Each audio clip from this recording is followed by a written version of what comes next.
नमस्कार दोस्तों। कुश्ती के अखाड़े में विनेश फोगाट और बजरंग पूनिया ने पूरी दुनिया के अंदर भारत के तिरंगे को बुलंद किया। और हाल ही के दिनों में आपने देखा होगा कि किस तरह से, जी हाँ, विनेश फोगाट ने किस ढंग से सिल्वर मेडल जीता। बट ओलंपिक के फाइनल राउंड में गोल्ड मेडल लेने से वो चूंकि डिस्क्वालीफाई हुई मात्र 100 ग्राम ओवरवेट की वजह से। लेकिन विनेश फोगाट एंड बजरंग पूनिया अब आज से कांग्रेसी हो चुके हैं। जी हाँ, अब वो कांग्रेस को ज्वाइन करने वाले हैं।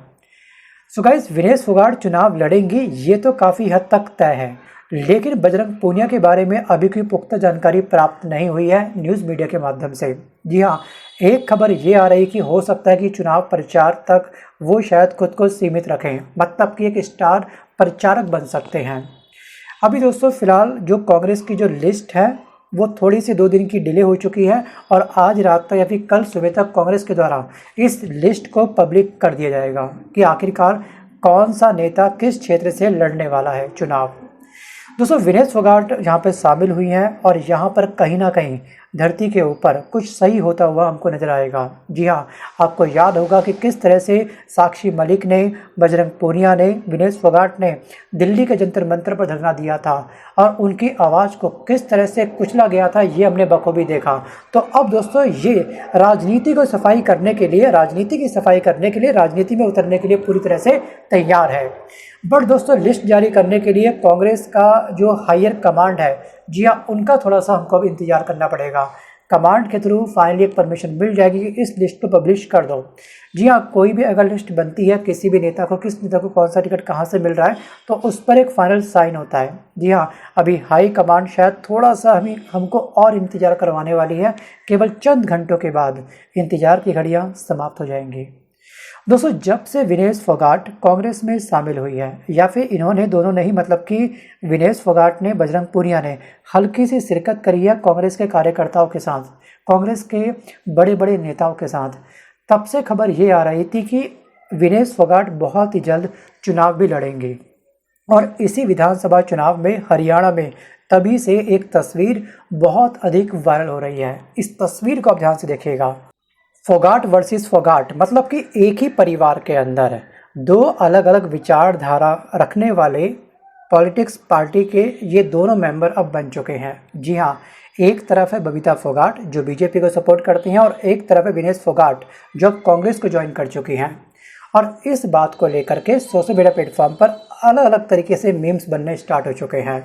बट यहाँ पर बबीता फोगाट की आज लोगों ने बहुत अधिक मजाक बनाया। जी हाँ, इनकी बहुत बड़ी खिल्ली उड़ाई, या फिर हम कह सकते हैं बबीता फोगाट को निशाने पर लिया, क्योंकि बीजेपी की पहली लिस्ट जारी हो चुकी है और बबीता फोगाट का, ठीक है, जो चुनाव लड़ने का जो क्षेत्र था उस क्षेत्र से किसी और व्यक्ति को टिकट दे दिया गया और उसके बाद बबीता फोगाट को लगातार ट्रोल का सामना करना पड़ रहा है। दोस्तों वक्त बड़ा ही ताकतवर होता है।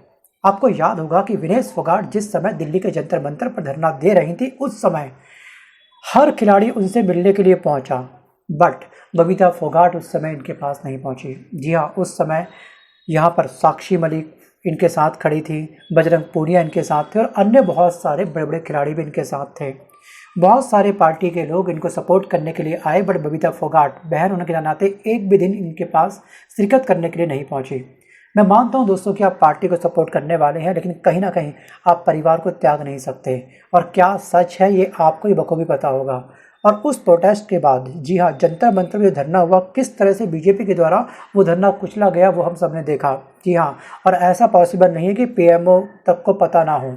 आपको बता दूं, जंतर मंतर से जो पीएमओ हाउस है, जो प्रधानमंत्री का जो एक तरह से जो ऑफिस है, कार्यालय है, वो मात्र 3.4 किलोमीटर है। 3.5 किलोमीटर से कम की ये डिस्टेंस है।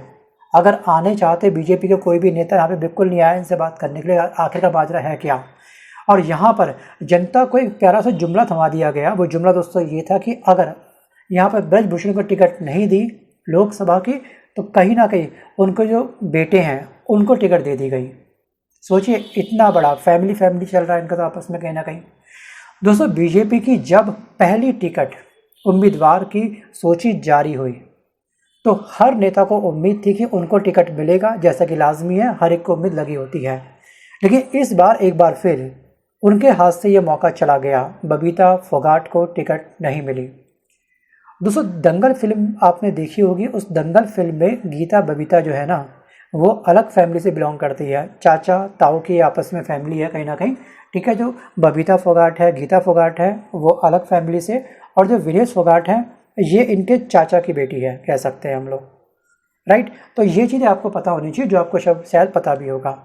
और उसके बाद बबीता ने एक लंबा चौड़ा ट्वीट लिखा, व्यक्ति से बड़ा दल और दल से बड़ा देश, यह है मेरी पार्टी का सभी को संदेश। मैं अपने भारतीय जनता पार्टी के शीर्ष नेतृत्व के निर्णय के साथ खड़ी हूँ।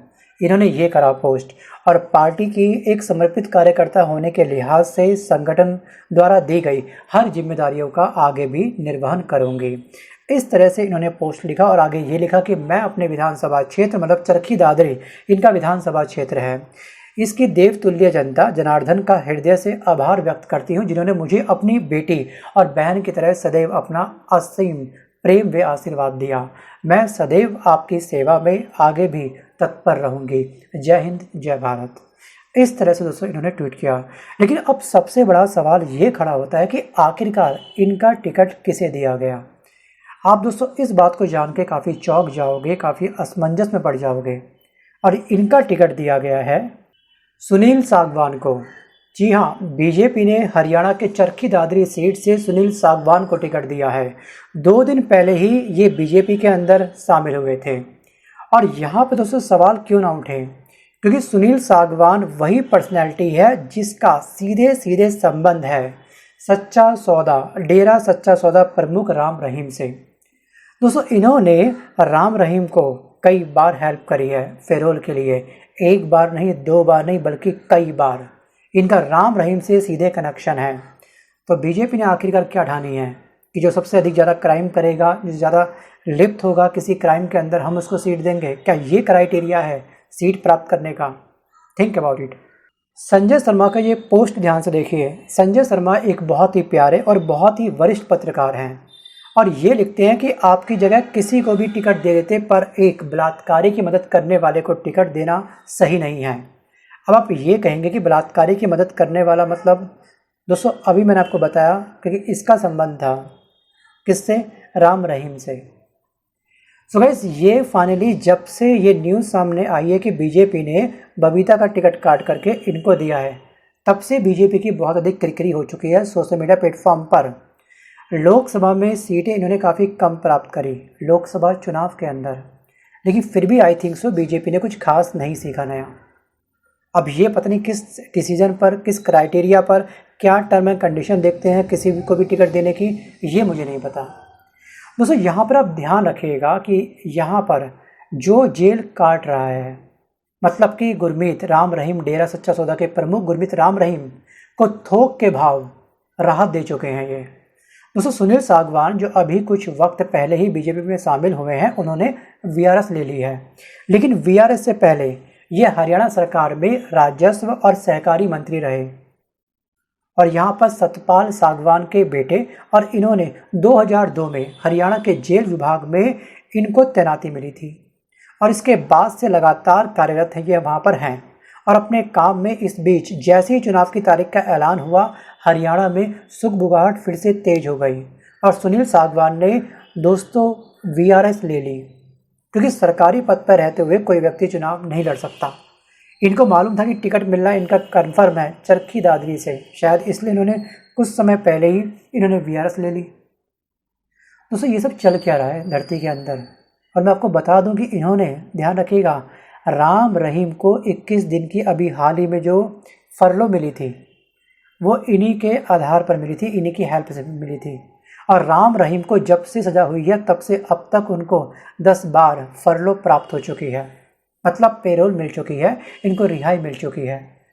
और इस 10 में से 6 जो इनको मौके मिले हैं राम रहीम को बाहर निकलने के लिए, उसमें सुनील सागवान का बहुत बड़ा योगदान है। अब आप विचार जरूर करिएगा कि सर जमी पर आखिरकार हमारे चल क्या रहा है। टिकट उसको मिल रही है जो कहीं ना कहीं ऐसे लोगों की हेल्प करता हो। क्या यही आधार है टिकट प्राप्त करने का? लेकिन दोस्तों यहाँ पर विनेश फोगाट ने और बजरंग पूनिया ने जो कांग्रेस पार्टी को ज्वाइन करा है, वो आपके हिसाब से कितना सही और कितना गलत, आप वीडियो को पॉज करके मंथन करके मुझको कमेंट पक्का करिएगा। दोस्तों, जिस तरह से सुनील सागवान ने अपना वीआरएस लिया और पार्टी को ज्वाइन किया और पार्टी से टिकट प्राप्त करा, तो वैसे ही किसी भी पार्टी को ज्वाइन करते समय आपकी जो रनिंग जो पोस्ट होती है उससे आपको इस्तीफ़ा देना होता है, फिर वीआरएस लेनी होती है। और उसी तरह से ही उसी नॉर्म्स को ध्यान में रखते हुए विनेश फोगाट ने रेलवे से इस्तीफे का ऐलान करते हुए ये कहा कि रेलवे की सेवा जीवन का सबसे यादगार समय रहा उनका और रेलवे परिवार की हमेशा आभारी रहूंगी। विनेश और बजरंग पूनिया आज आधिकारिक तौर पर कुछ घंटे बाद कांग्रेस में शामिल हो जाएंगे। बट दोस्तों, यहाँ पर इस इंटरव्यू में इन्होंने अब ये भी कहा, विनेश फोगाट ने दिल्ली में जो उनका जंतर मंतर के पास जो धरना था उस पल को भी इन्होंने याद किया कि किस तरह से दिल्ली पुलिस ने इनके धरने को कुचला। बट यहाँ पे मैं कुछ लोगों को क्लियर करना चाहता हूँ कि दिल्ली पुलिस आम आदमी पार्टी के अंडर में नहीं आती है, ये बीजेपी मतलब कि केंद्र सरकार के अंडर में आती है। दिल्ली पुलिस वही करती है जो बीजेपी सरकार कहती है। कुछ लोगों को ये लगता है कि जो दिल्ली पुलिस है वहाँ पर जो दिल्ली में जो पार्टी है आम आदमी पार्टी, पक्का उनका कुछ हाथ होगा, ऐसा बिल्कुल भी नहीं है। बट दोस्तों, अब आप मंथन करिए, विचार करिए और मुझे फाइनली कमेंट पक्का करिएगा कि इनका जो कदम है विनेश फोगाट का और बजरंग पूनिया का कांग्रेस को ज्वाइन करने का, ये कदम सही है या फिर गलत। मिलता हूँ जल्द एक नए वीडियो के साथ, तब तक के लिए धन्यवाद।